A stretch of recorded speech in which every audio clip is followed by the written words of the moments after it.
Saudações a todos, sejam bem-vindos ao nosso canal Expansão da Consciência 3.1. Hoje abordaremos sobre o paraíso e inferno. Existem? Muito bem. Esta narrativa é uma narrativa vindo de algumas religiões. As primeiras religiões que trouxeram essa narrativa é o zoroastrismo, na realidade 1500 anos antes de Cristo ou antes da Era Comum. Depois teve outras religiões também, né? O zoroastrismo veio com um processo de dualidade nesse sentido. Ele compreendeu como existe bom, existe mal, então no bom criou uma ideia de Deus, no mal criou uma ideia de Satanás, e o mesmo acontece em termos de paraíso e o próprio inferno. É como paraíso, né, um lugar bom de se estar, e o inferno um lugar péssimo na realidade. Depois, né, tem uma outra religião, outras religiões também, por exemplo, o cristianismo, o islamismo, quer dizer, que partilham praticamente das mesmas ideologias. E outras religiões também. O que é que ocorre propriamente?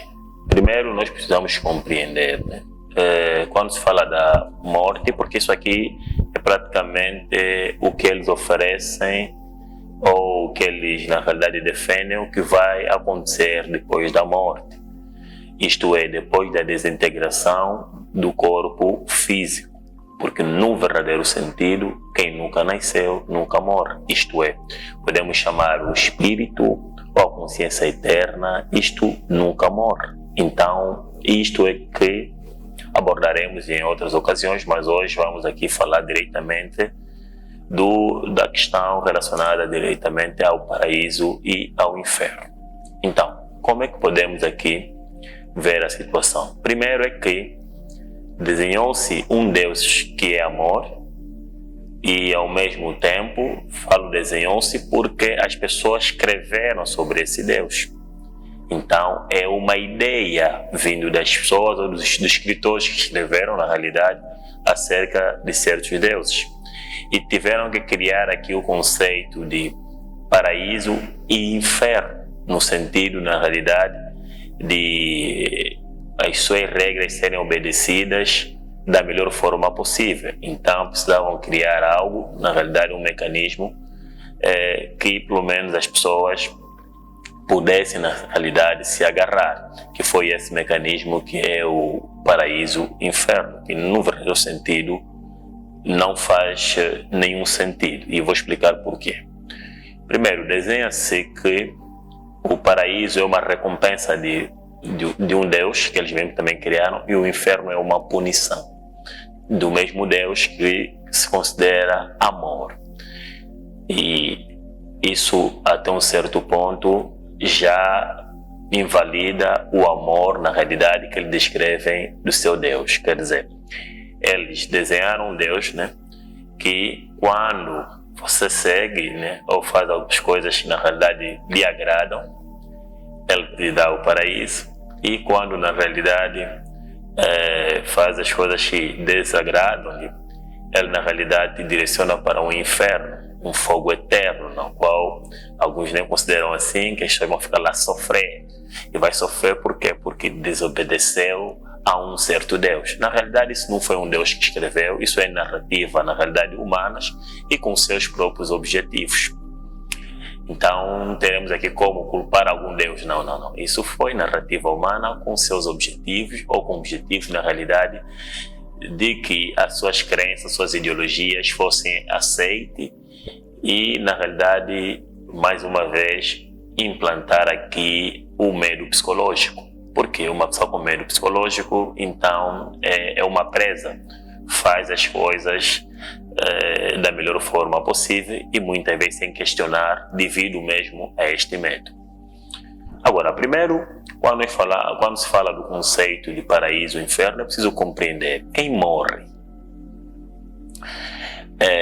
O corpo humano é envoltório, isto é, toda a experiência pode-se chamar aqui o espírito não vive a experiência, quer dizer, a dor é sentida neste corpo, o prazer também é sentido neste corpo, quer dizer, a dor, o prazer é do nível, na realidade, do corpo, do mesmo jeito que acontece a tristeza e a alegria, na realidade, é do nível do coração.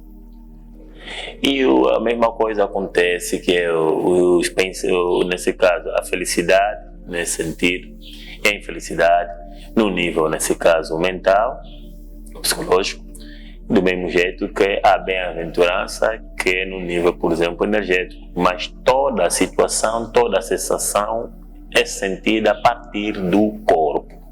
Querendo dizer, se algo vai ao inferno, alguém vai para o inferno ou ao paraíso, é necessário que tenha um certo corpo para sentir alguma coisa em específico. Mas no verdadeiro sentido, quando olhar, né, existem vários tipos de desenho. Eu vou aqui explicar mais ou menos como é que funciona. Quando existe desintegração, a desintegração do corpo não é morte absoluta do que nós chamamos morte propriamente, mas um dia falaremos propriamente o que é morte, quando tratamos de morte. Mas a desintegração do corpo, isto é, existem vários elementos que concorrem nessa desintegração. Na desintegração do corpo tem o corpo, que quando houver a desintegração, ele vai à fonte, e a fonte é terra. Esse corpo aqui tem uma fonte que é terra. E neste corpo, né, que é esse envoltório que nós estamos a ver aqui, que essa parte é terra. Mas esse corpo tem outros elementos aqui que é preciso levar em consideração. Tem a água. A água, na desintegração, na realidade, também vai à fonte, até os oceanos. E além da água, tem o ar dentro, que é o que nós inspiramos, expiramos, que é a força vital. Também volta à fonte, que é no ar. E depois também temos aqui o fogo, né? O fogo, na realidade, todo esse calor e vontades, todos esses sentidos também tem o seu próprio lugar e volta à fonte, que é considerada que a fonte é o sol. E temos aqui também o que pode se chamar o ser, pode se chamar aqui, é nome, entende que tudo que nós estamos aqui a falar não é a coisa, só podemos indicar e nunca vamos conseguir falar da própria coisa, porque a coisa não é o que se descreve sobre a coisa, preciso compreender isso. E temos aqui algo que eu vou preferir nesse momento chamar de espaço, né? Porque sempre existe espaço e esse espaço, na realidade, continua sempre lá. E é mais ou menos assim. Então, nessa desintegração, vai existir aqui desintegração geral. Então, quem vai para o paraíso, quem vai para o inferno, já é uma situação com muita ambiguidade, porque quando houver desintegração, as coisas estarão nessa posição. E para que exista um certo paraíso e um certo inferno como lugar, conforme muita religião descreve, né, é preciso que haja um certo corpo, né, integrado a este ponto. E por outra, né, tudo isto não deixa de ser uma ideia. Isso é que não precisa ter medo disto. Primeiro é preciso compreender o que é o conceito da morte. Depois, quando compreender bem o conceito da morte, vai compreender que não existe possibilidade nenhuma de alguém ir para o paraíso e alguém ir para o inferno. E por outra situação, né, as pessoas falam muito do paraíso e quando se olha na realidade, dentro dessas mesmas pessoas não tem crença absoluta nisto. E vou dizer por quê. São pessoas que quando ficam doentes vão ao hospital. Por que ir ao hospital quando você compreende que o próximo passo será melhor? Eu acredito que quando você compreende que o próximo passo é melhor, o melhor é adiantar para o próximo passo. Então não tem necessidades aqui de fugir à morte, de ir ao hospital. Num verdadeiro sentido, dentro de ti, você prefere se mentir com essas teorias. Mas é uma teoria que você sabe perfeitamente que não faz sentido. Você só reforça a ideia de que o paraíso e o inferno estão a dizer que é aqui. Faz considerar o paraíso quando você está a viver aqui da melhor forma possível e o inferno quando está a viver da pior forma possível. Mas é uma tática também que a pseudo-religião usa para pelo menos acalmar algumas pessoas que tiveram muito fracasso aqui enquanto vivem, né? Então ele dizer aqui, você não se preocupa, Deus sabe o que você está a passar, quando sair daqui você vai ter uma recompensa, mas é mais ou menos assim, tá? A pessoa fica assim, terei uma recompensa lá no futuro.